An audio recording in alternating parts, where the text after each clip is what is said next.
सर्वेभ्यो नमो नमः। अतिशय संस्कृतम क्लासेज में आप सभी का स्वागत है।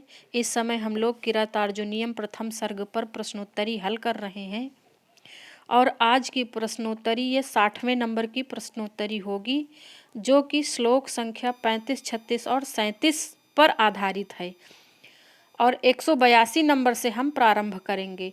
1 से 181 नंबर तक के प्रश्न पिछली टेस्ट सीरीज में हम लोगों ने हल किया है और जो भी लोग नहीं देखे हैं प्लीज़ वो प्रश्न अवश्य देखें, पेपर की दृष्टि से बड़े ही महत्वपूर्ण हैं। चलिए प्रारंभ करते हैं। 182 नंबर का प्रश्न है, वासवोपमः कः। वासवोपमः कौन है? का युधिष्ठिरः, खा दुर्योधनः, गा भीमः, घा अर्जुनः। तो ये जो हम 182 नंबर का प्रश्न है, ये आपको श्लोक संख्या 35 के आधार पर देना है और श्लोक संख्या 35 है, विजित्ययः प्राज्यम अयच्छत उत्तरान कुरून् अकुप्यम वसुवासवोपमः सा वल्कल वसांसि तवाधुना आहरन् करोति मन्युम न कथम धनंजय। ये वाला जो श्लोक है उसके आधार पर ये 9-10 प्रश्न रहेंगे, तो इस हिसाब से आप लोग उत्तर दें। तो वासवोपमः कः, वासवोपमः अर्जुनः। अर्जुन की तुलना यहाँ पर वासवोपमः अर्थात इंद्र से की गई है। तो अगले प्रश्न पे हम लोग चलते हैं। 183 नंबर का प्रश्न है, विजित्य उत्तरान कुरून् अकुप्यम वसुप्राज्यम अयच्छत कस्य पांडवस्य विशेषतास्ति। किस पांडव की विशेषता है जो उत्तर कुरु को जीत कर अकुप्यम यानी कि सोना चांदी और वसु अर्थात धन, ये सारी चीज़ें जीत कर लाते थे, देते थे, समर्पित किया करते थे। अयच्छत का अर्थ है समर्पित करना, तो समर्पित करते थे। ये कस्य यानी किसकी, पांडवस्य किस पांडव की विशेषता है? का अर्जुनस्य, खा भीमस्य, गा दुर्योधनस्य, घा युधिष्ठिरस्य। तो ये विशेषता है 183 नंबर प्रश्न में, ये विशेषता अर्जुन की है। अर्जुन के लिए आया है कि ये उत्तर कुरु के विजेता थे और अकुप्यम अर्थात ताम्रादि से भिन्न या सोना चांदी आदि और वसु अर्थात धन, ये जो वसु आया है ना, वसु का अर्थ है धन आदि सभी कुछ जीत कर युधिष्ठिर को समर्पित करते थे। ऐसा किरातार्जुनीयम के प्रथम सर्ग के 35वें श्लोक में आया हुआ है। प्रश्नोत्तरी कैसी लग रही है प्लीज़ कमेंट करके अवश्य बताएं। लाइक और शेयर भी करें अगर ऐसा लग रहा है कि काम के प्रश्न हैं। तो 184 नंबर प्रश्न है, सा वल्कल वसांसि तवाधुना आहरन् अस्मिन् श्लोकांशे सा तथा तव कौ स्तः। यानी ये जो विशेषण प्रयुक्त हुए हैं सा और ये तव, सा तव, ये दोनों पद, तो ये किसके लिए प्रयुक्त किए गए हैं?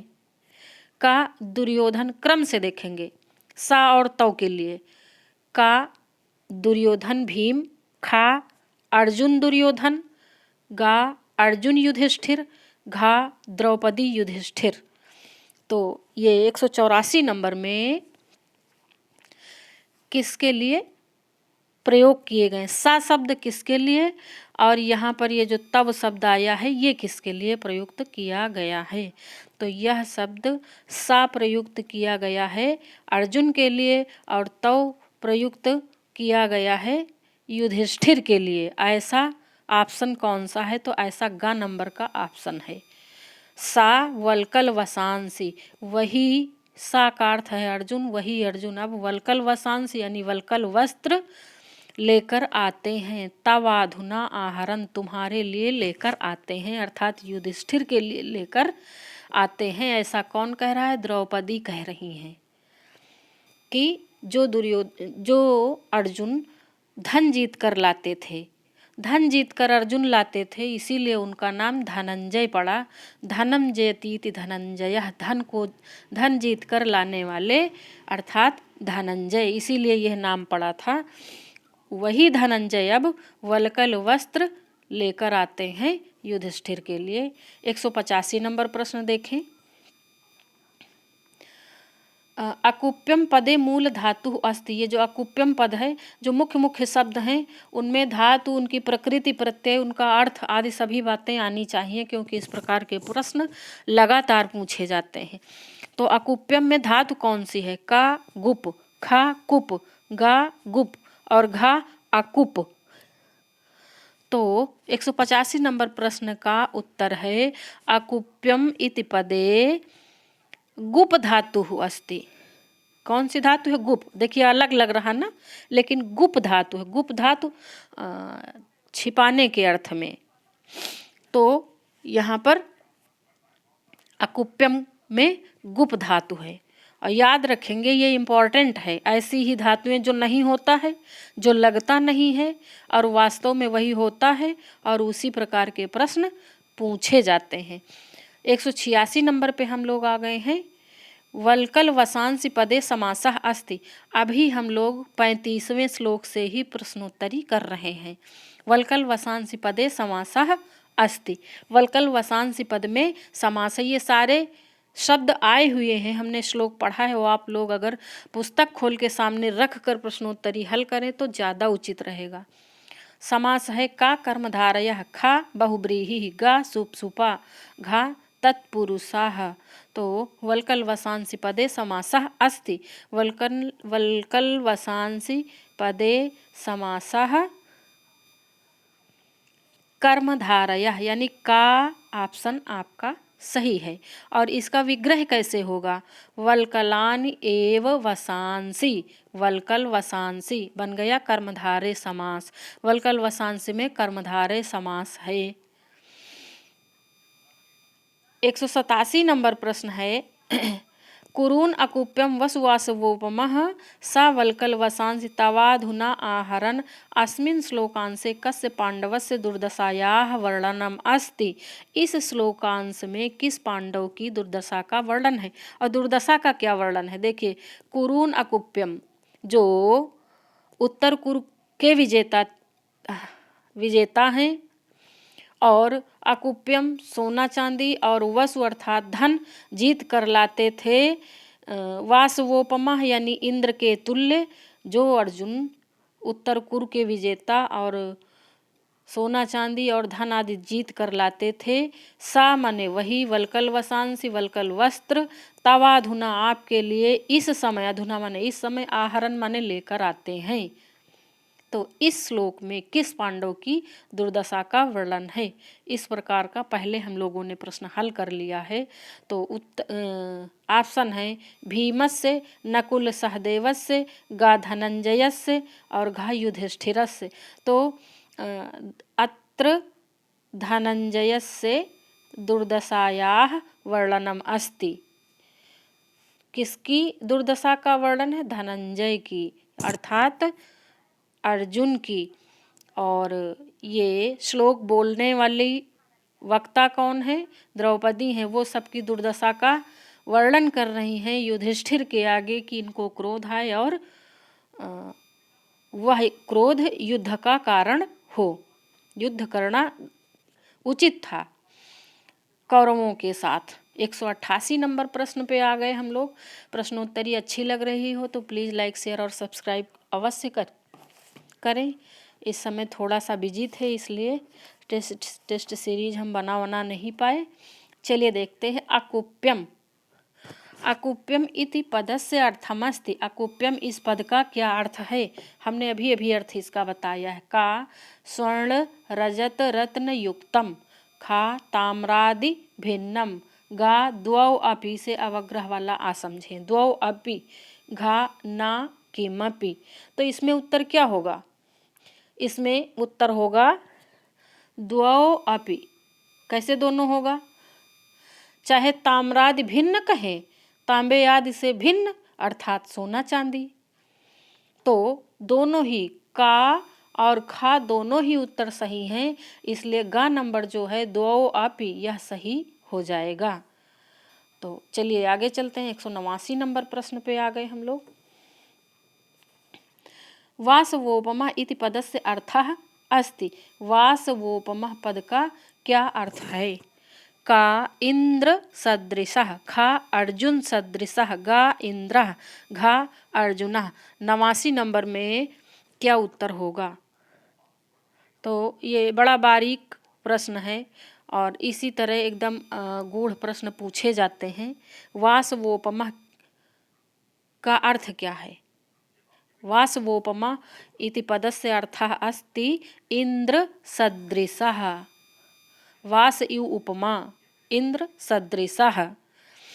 आप लोग जब भी पुस्तक पढ़ा करें तो जो संस्कृत व्याख्या दी रहती है उसे अवश्य पढ़ा करें, क्योंकि वहीं से प्रश्न जब भी कठिन शब्द का अर्थ पूछते हैं या प्रकृति प्रत्यय पूछते हैं या कुछ भी विशेष पूछते हैं तो वहाँ से पूछ लेते हैं। तो वासवोपमा पदस्य का जो अर्थ दिया है संस्कृत में वो इंद्र सदृशः दिया हुआ है, अर्जुन सदृशः या अर्जुन नहीं दिया हुआ है। तो इसलिए थोड़ा सावधानी से पढ़ने की आवश्यकता है। इंद्र सदृशः वासवोपमा। 190 नंबर प्रश्न पे हम लोग आ गए हैं। अयच्छत इति क्रियापदे को लकारः, यानी ये जो अयच्छत क्रियापद है लकारः होगा। तो इस क्रियापद में कौन सा लकार है? का लिट लकार, खा लुंग लकार, गा लुट लकार, घा लंग लकार। तो 190 नंबर प्रश्न का उत्तर क्या हो सकता है? तो इसमें 190 नंबर का प्रश्न जो है इसमें लंग लकार है। अयच्छत क्रियापद लंग लकार का बोधक है। 91 नंबर 91 पर आ गए हैं। 91 में दिया है धनंजय इति पदे धातु प्रत्ययो स्तः, यानी धनंजय इस पद में धातु और प्रत्यय दोनों बताने हैं। तो क्रम से इसमें भी बताना। का, जी और खच, यानी कि जी धातु और खच प्रत्यय है। खा जय धातु और खच प्रत्यय है। गा जे धातु और क्य प्रत्यय है। घा जी धातु और यत प्रत्यय है। तो ये बताना है कि कौन सी धातु और कौन सा प्रत्यय है। तो इसमें पहला ही ऑप्शन सही है, जी धातु है और खच प्रत्यय है। ये बड़ा इम्पॉर्टेंट है। ऐसे प्रश्न पूछे जाते हैं जो मुख्य मुख्य शब्द हैं, तो क्यों न इन्हें पढ़ लिया जाए। चलिए आगे देखते हैं। यहाँ तक हो गया। 92 नंबर पे हम लोग आ गए हैं। 192 पे वनांत सैया कठिनी कृताकृति। अब यहाँ पे जो वनांत सैया कठिनी कृताकृति कह, अब यहाँ से हम लोग एक 36 नंबर श्लोक से प्रश्नोत्तरी प्रारंभ कर दिए हैं। यानी अब तक 35वें श्लोक से पढ़ रहे थे और अब 36वें श्लोक से ये प्रश्न चालू करने हम जा रहे हैं। और 36वां श्लोक कौन सा है? वनांत सैया कठिनी कृताकृति कचाचितो विश्वग आ गजौ गजौ कथम त्वमेतौ धृति संयमो यमो विलोकयन अनुत्साह से न बाधितुम। ये वाला श्लोक है। तो चलिए अब इससे प्रश्नोत्तरी प्रारंभ किया जाए और इससे भी 9-10 प्रश्न रहेंगे। तो पहला प्रश्न है 36वें नंबर का। वैसे प्रश्न तो 192 नंबर पे आ गए हम लोग। वनांत सैया कठिनी कृताकृति कह। वनांत सैया, वन की सैया, और कठिनी कृताकृति जो बहुत कठोर हैं, कठोर देह वाले हैं। कह का गजौ, खा यमौ, घा कचाचितौ, घा नकुल सहदेवौ। तो इसमें क्या होगा भाई? वनांत सैया का क्या अर्थ है? वन भूमि में शयन के कारण कठिनी कृताकृति कठोर देह वाले। काह माने कौन है? कह क्यों यहाँ पर कऊ होना चाहिए? क्योंकि दो लोगों की बात हो रही है, द्विवचन में बात हो रही। तो नकुल सहदेवौ, नकुल सहदेव कठिनी कृताकृति हैं, वनांत सैया हैं। अगला 93 नंबर प्रश्न। हम लोग 36वें श्लोक के प्रश्नों को हल कर रहे हैं। 193 नंबर पे आ गए। कचा चितौ, यहाँ दो शब्द हैं कच और अचितौ। कचा चितौ शब्द से अर्थः अस्ति। कचा चितौ इस शब्द का क्या अर्थ है? तो देखते हैं। कच का अर्थ कच माने होता है बाल और अचित का अर्थ होता है व्याप्त। तो इस हिसाब से आप लोग उत्तर ढूंढें। का पर्याकुलौ मूर्धजौ व्याप्तौ। खा अपर्याकुलौ मूर्धजौ व्याप्तौ। गा पर्याकुलौ कुलौ होगा, पर्याकुलौ मूर्धजौ अव्याप्तौ।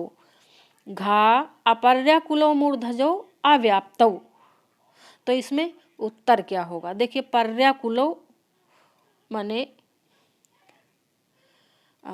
पर्याप्त, जो बिखरे हुए हैं, व्याप्त हैं। मूर्धजौ अर्थात बाल। और अपर्याकुलो, अपर्याकुलो उसका जस्ट उल्टा हो जाएगा ना, यानी व्याप्त नहीं है। और पर्याकुलो मूर्धजौ जो व्याप्त हैं बाल, और यहाँ पे क्या दिया है? अव्याप्तौ। तो ये भी उल्टा हो रहा है, ये भी नहीं होगा। और घा नंबर तो बिल्कुल ही अपर्याकुलो मूर्धजौ अव्याप्तौ, यानी कि बाल जो है, केस जो हैं, वह बिखरे हुए नहीं हैं, व्याप्त नहीं हैं। तो ऐसा तो होगा ही नहीं। तो उत्तर होगा, का नंबर उत्तर होगा पर्याकुलौ मूर्धजौ व्याप्तौ। ये उत्तर होगा। कचा चितौ का अर्थ, कचा चितौ कच अर्थात व्याप्त, कच अर्थात केस, केसों से, और आचितौ माने व्याप्त, केसों से व्याप्त, बाल ना कटा सकने के कारण बिखरे बालों से युक्त, ऐसा भी कह सकते हैं। पर्याकुलौ मूर्धजौ व्याप्तौ का नंबर उत्तर सही होगा।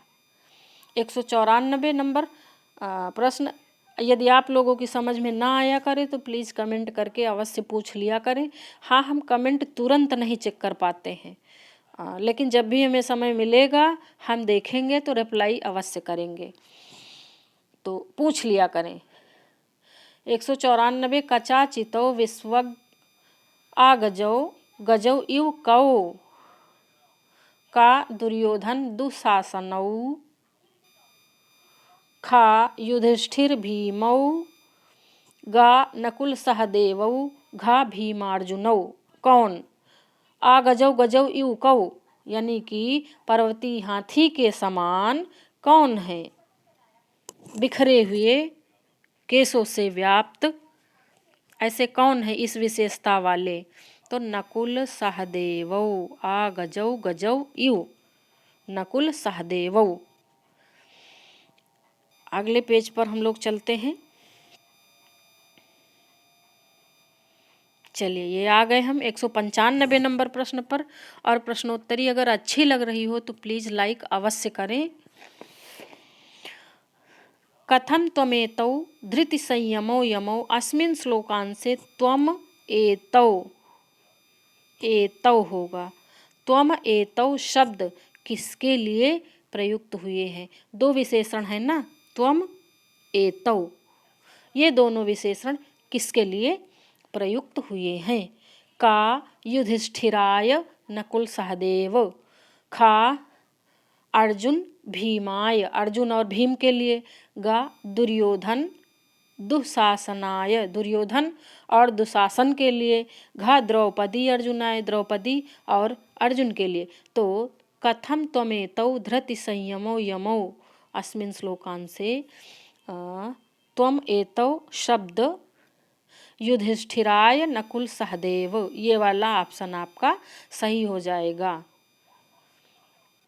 ये श्लोक का अर्थ जब हम पढ़ेंगे, समझेंगे, तो उसके आधार पे जो उत्तर निकल के आएगा वो त्वमेतौ धृति संयमो यमौ पद में जो त्वम है वह द्रौपदी ने युधिष्ठिर के लिए प्रयुक्त किया है, और एतौ, एतौ पद नकुल सहदेव के लिए आया है द्विवचनांत, और उन्हीं का विशेषण है नकुल सहदेव का संयमो यमो। ये भी संबंधित इसलिए समान विभक्ति और वचनों का प्रयोग किया गया है। तो चलिए चलते हैं 196 नंबर प्रश्न पर। ये रहा 196 नंबर प्रश्न। कठिनीकृताकृति शब्दस्य अर्थः अस्ति। अब इस समय हम लोग कौन सा श्लोक पढ़ रहे हैं? श्लोक की प्रश्नोत्तरी कर रहे हैं 36 नंबर। तो 36 नंबर में भी 4-5 श्लोक पढ़ लिए हैं और 196 नंबर पे आ गए हैं। तो कठिनीकृताकृति शब्दस्य अर्थः अस्ति ये भी बता चुके हैं। तो कठिनीकृताकृति शब्दस्य अर्थः अस्ति। का कठोर रास्ते, खा कठिन परिस्थितियाँ, गा कठोर देह वाले, घा नकुल सहदेव। नकुल सहदेव के लिए तो ये शब्द प्रयोग हुआ है और इसका अर्थ है कठोर देह वाले, यानी वन भूमि में अब सोते हैं नकुल सहदेव, जो मोटे मोटे गद्दों पे सोते थे, राजा के यहाँ के थे, राजसी काम था, वो अब वन भूमि में सोने के कारण कठोर देह वाले हो गए हैं। तो ग नंबर उत्तर 196 का सही होगा। चलिए आगे चलते हैं 197 नंबर प्रश्न पर। हाँ, कथम त्वमेतौ धृति संयमो यमो विलोकयन् अनुत्सहेन बाधितुम अस्मिन् श्लोकांशे विलोकयन् क्रिया पदस्य कर्ता। यानी कि ये जो विलोकयन न उत्साह से, ये जो विलोकयन क्रियापद प्रयोग की गई है ये किसके लिए, इसका कर्ता कौन है विलोकयन का? तो कौन सा नंबर है? 197 नंबर। का युधिष्ठिर, खा द्रौपदी, गा यमौ, घा आगजौ। तो इसका पहले अर्थ जान लेते हैं तभी हम उत्तर जान पाएंगे। कथम त्वमेतौ धृति संयमो यमो, यानी कि यमो, और ये यमो पद नकुल सहदेव से संबंधित है। तो नकुल तथा सहदेव को विलोकयन देखते हुए, त्वम अर्थात आप, एतौ इन, धृति इन यमो, एतौ यमो, यमो इसलिए यमो का अर्थ जुड़वा से है। तो नकुल और सहदेव जुड़वा थे, माद्री पुत्र, माद्री के पुत्र थे। तो ये जो नकुल और सहदेव हैं इनको देखते हुए आप धैर्य, धृति संयमो, धैर्य और संयम का परित्याग करने के लिए क्यों नहीं उत्साहे माने उत्साहित क्यों नहीं होते हैं। तो अब क्या उत्तर हो सकता है? 97 में उत्तर होगा का नंबर युधिष्ठिरा, युधिष्ठिर के लिए विलोकयन क्रिया है, यानी इस क्रिया के कर्ता युधिष्ठिर हैं। द्रौपदी कह रही हैं युधिष्ठिर के लिए। 198 नंबर पे हम आ गए। कचाचितौ विश्वगिव आगजौ गजौ श्लोकांशे अस्मिन् अलंकार अस्ति, यानी कि इस श्लोकांश में अलंकार कौन सा है ये पूछा भी जाता है। का अनुप्रासः, खा स्वभावोक्ति, ग परिकरः, घा यमकः। तो कौन सा अलंकार होगा? तो 198 नंबर में अलंकार होगा, देखिए स्वभावोक्ति तो होगा ही नहीं क्योंकि कोई सूक्ति जैसा मैटर नहीं है, और इसमें जो आ गजो गजो पद आया है उसके हिसाब से यहाँ पर यमक अलंकार है। इस श्लोक में यमक, कचा चितौ, आ गजौ गजौ, इन शब्दों के कारण यमक अलंकार है। 199 नंबर प्रश्न पे आ गए। बहुत बढ़िया सा ये प्रश्न है। निम्नलिखितेषु असत्य कथनम अस्ति, असत्य कथन है का वनांत सय्या कठिनी कृताकृति, और सामने दिया है नकुल सहदेवौ। खा नंबर दिया है पदातिरंतर गिरि रेणुरूसितः, और फिर दिया है अर्जुनः। गा कुरून अकुप्यम वसुवासवोपमः, फिर दिया है धनंजय।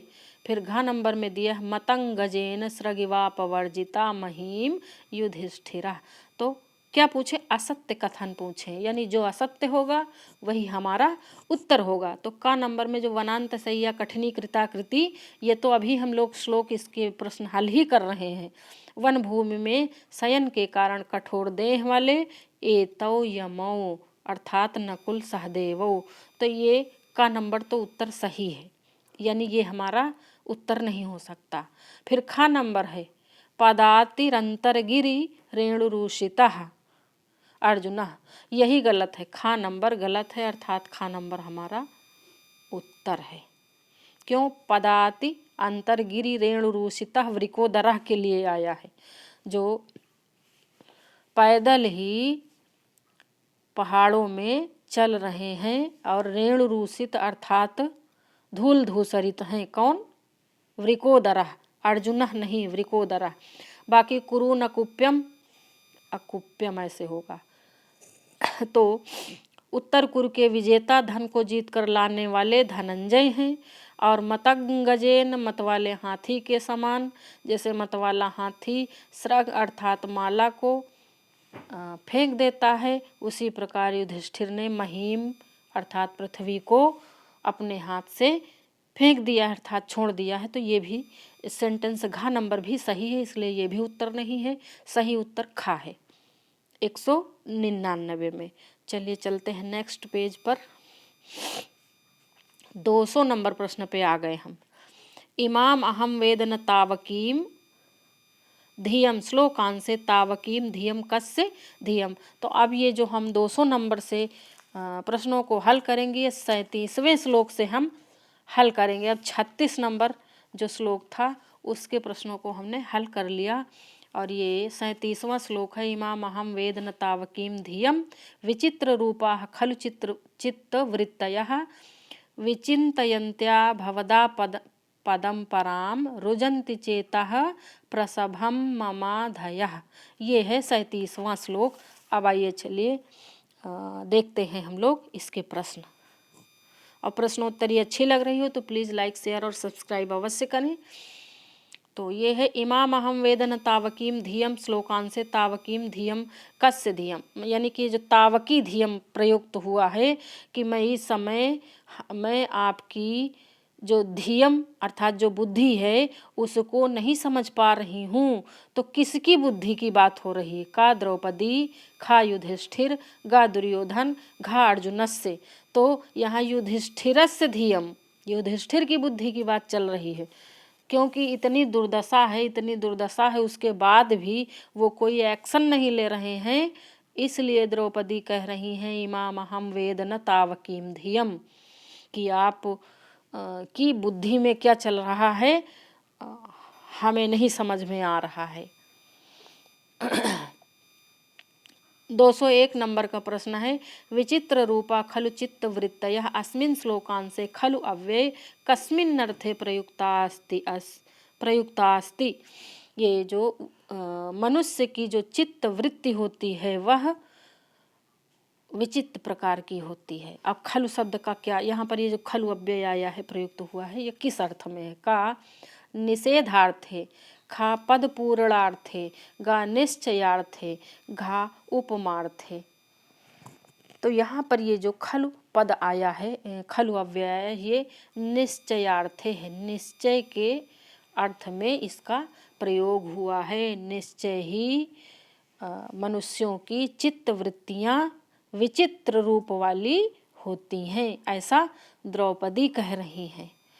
202 नंबर प्रश्न है वेद इति क्रियापदस्य को लकार। देखिए ये भी बहुत इम्पॉर्टेंट प्रश्न है और कई बार पूछा गया है। वेद इति क्रियापदस्य को लकार, वेद इस क्रियापद का क्या लकार है? का लोट लकार, खा लिट लकार, गा लुट लकार, घा लट लकार। तो वेद यह जो पद है इसमें लकार है लट लकार। ऐसा लग रहा है कि वेद लिट लकार का रूप हो या लोट लकार का रूप हो, लेकिन न लोट का है न लिट का है, ये लट लकार का रूप है। लट लकार वर्तमान काल। तो 203 नंबर पे हम आ गए हैं। आधयः, आधया पदस्य प्रकृति प्रत्ययो स्तः। आधया ये जो पद है इसमें प्रकृति प्रत्यय बताना है। रुजन्ति चेतः प्रसभम ममाधयः, तो का नंबर में दिया है आ धन धा धन की, खा नंबर में आंग धन धा धन की, और गा नंबर में दिया है आ धन ही धन यत, और घा नंबर में दिया है आ धन ही धन ल्यप। तो इसमें कौन सा सही हो सकता है 203 नंबर प्रश्न में? तो 203 नंबर प्रश्न में सही होगा, धा तो धातु है ही, धा धातु है आधयः में, इसलिए ये जो गा नंबर है ये गलत हो जाएगा और घा भी गलत हो जाएगा। धातु है धा और प्रत्यय है की, तो का और खा में से एक सही होगा, तो इसमें खा सही होगा, आंग धा की। और यहाँ पे ये जो बिंदी है ना, ये एक्स्ट्रा लग गई है, ये भी नहीं होगी, ये वाली बिंदी इधर वाली, आंग धन धा धन की, ये आधयः का प्रकृति प्रत्यय है। और आधि माने क्या होता है ये आप लोग हमें कमेंट करके बताएं, एक बार बता चुके हैं आधि का अर्थ। 204 नंबर प्रश्न पे आ गए हैं। भवदा पदम शब्द से अर्थः अस्ति, भवदा पदम इस शब्द का क्या अर्थ है? का तस्य पदम, खा भवत पदम, गा भवत आपदम, और घा तव विपत्तिम। 204 नंबर, इसमें क्या हो सकता है? तो सही उत्तर है तव विपत्तिम। आपद शब्द दिया है ना, भवत धन आपदम, भवदा पदम, तो यहाँ पर तव विपत्तिम सही है इसका अर्थ। और 205 नंबर पे आ गए हैं। 205 नंबर में दिया विचित्र रूपाः पदे समासः अस्ति, दिया है ना विचित्र रूपाः खलु चित्तवृत्तयः, ऐसा आया है ना। तो का बहुब्रीहि, खा तत्पुरुषः, गा कर्मधारयः, घा सुप सुपा, ऐसे होगा, एक मात्रा और लगेगी। तो 205 नंबर प्रश्न का उत्तर दें, क्या होगा?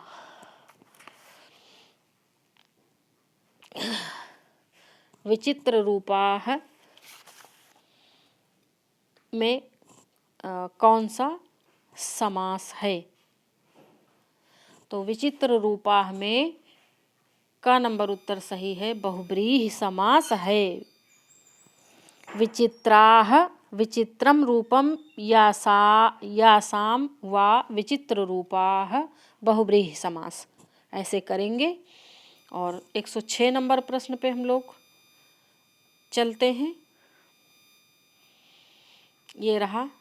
अच्छा, 106 नंबर कहाँ गायब हो गया?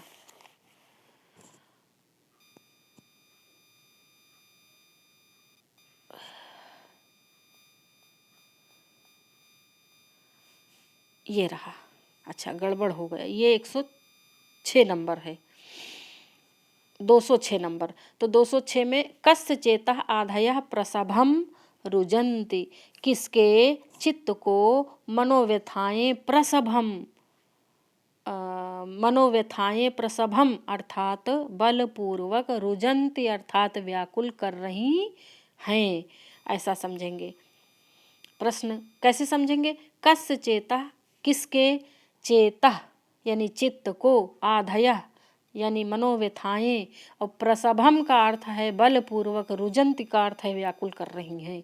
का युधिष्ठिरस्य, खा द्रौपदी, गा दुर्योधनस्य, और घा वृकोदरस्य। तो यहाँ होगा द्रौपदी, द्रौपदी चिंतित है ना, द्रौपदी ज़्यादा चिंतित हैं, 5 पति हैं, फिर भी बेचारी जंगल में रह रही हैं और बड़ी दुर्दशा है, तो वही सबसे ज़्यादा चिंतित होंगी ही।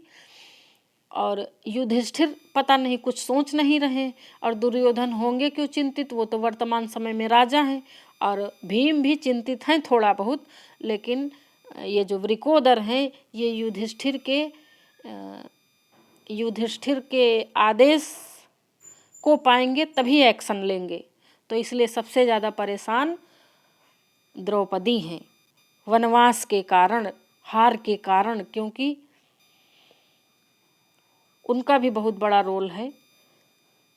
207 नंबर प्रश्न में है विचिन्तयन्त्याः भवदा पदं परा रुजन्ति चेतः प्रसभं ममाधयः श्लोकांशे रुजन्ति क्रियापदस्य कर्ता कः का, यानी कर्ता स्त्रीलिंग भी हो सकता है, पुल्लिंग भी हो सकता है। तो इसके कर्ता कौन हैं? का, मम, खा, भवत, गा, पराम और घा चेतः। तो इसका कर्ता कौन होगा? तो कर्ता है मम, यानी मुझको। किसको? द्रौपदी को। द्रौपदी ये श्लोक बोल रही ना, विचिन्तयन्त्या भवदा पदम पराम रुजन्ति चेतः प्रसभम ममाधयः। मम मने मुझको, आधयः मने मनोव्यथाएं पीड़ित कर रही हैं, बलपूर्वक व्याकुल कर रही हैं। तो इस तरह से रुजन्ति क्रियापद की कर्ता हुई द्रौपदी, और मम शब्द से तात्पर्य द्रौपदी है। द्रौपदी अपने लिए प्रयुक्त की हैं। और ये है 208 नंबर का प्रश्न, इस 60वीं प्रश्नोत्तरी का अंतिम प्रश्न। तो इमामहं वेद न तावकीं धियं विचित्र रूपाः खलु चित्तवृत्तयः अस्मिन् श्लोकांशे को अलंकारः। इस श्लोकांश में, अधूरा श्लोक है ना इसलिए श्लोकांश, इस श्लोकांश में कौन सा अलंकार है? का प्रतीप, खा परिकर, गा अनुप्रास, घा अर्थांतरन्यास। तो 208 नंबर प्रश्न में उत्तर होगा अर्थांतरन्यास अलंकार। तो ये थी आज की प्रश्नोत्तरी, और ये 37वें नंबर के श्लोक पर हमने पूरे इतने 8-9 प्रश्न पढ़े, और 3 से 4 श्लोकों को लेकर हम प्रश्न बनाते हैं, और 25, 26, 27, 28 ऐसे प्रश्न रहते हैं।